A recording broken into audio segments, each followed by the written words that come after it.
that made it almost impossible for registered overseas voters to send back their ballots by polling day on the 9th of May.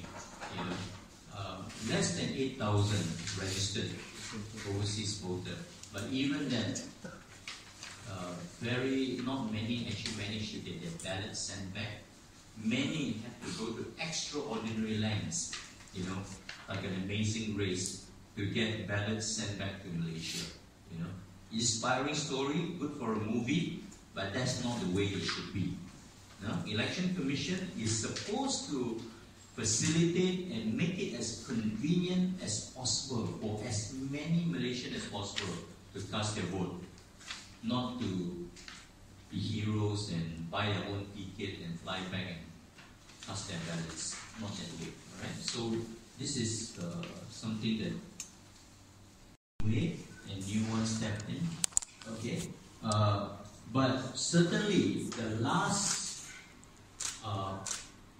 group of commissioners, all right, namely the chairperson, the former chairperson, Tan Sri Muhammad Hashim Abdullah, he was not covered for the tribunal to remove because he has already removed even before Bersih mooted the tribunal. Now, why Bersih mooted the tribunal and not the RCI then? That might be a good question you ask. So let me answer first. Because they were still commissioners at that point, you know, in August, when we mooted, or rather wrote to the Prime Minister to have a tribunal to remove them. The very same commissioners that conducted G14 is still commissioners serving there. So that's why we had to call for their removal and for a new team to be put in.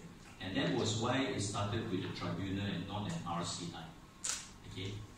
So now it's an RCI. And it must include Tan Sri Hashim Abdullah, who was, to us, probably the most culpable person on the panel of commissioners, who was actively involved in the processes that led to a less than free and fair election. So he will be called back, and of course the other 6, which I won't read out. System of reference can be adopted, amended, or improved on. Okay, but what we see are important in order to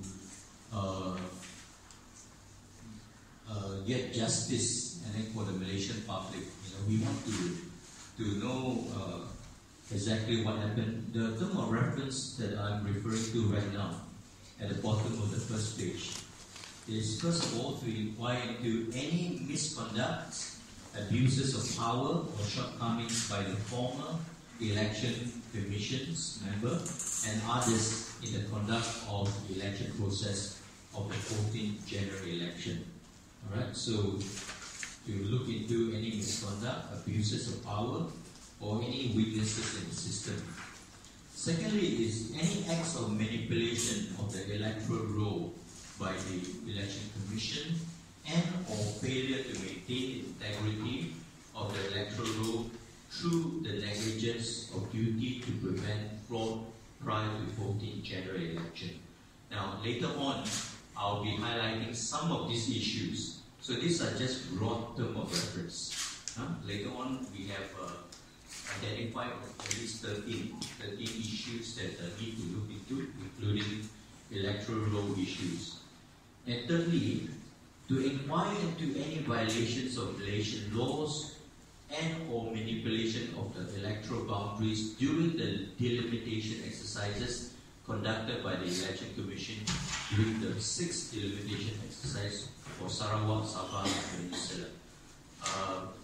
A major concern was the way the delineation exercise was carried out by the last election commission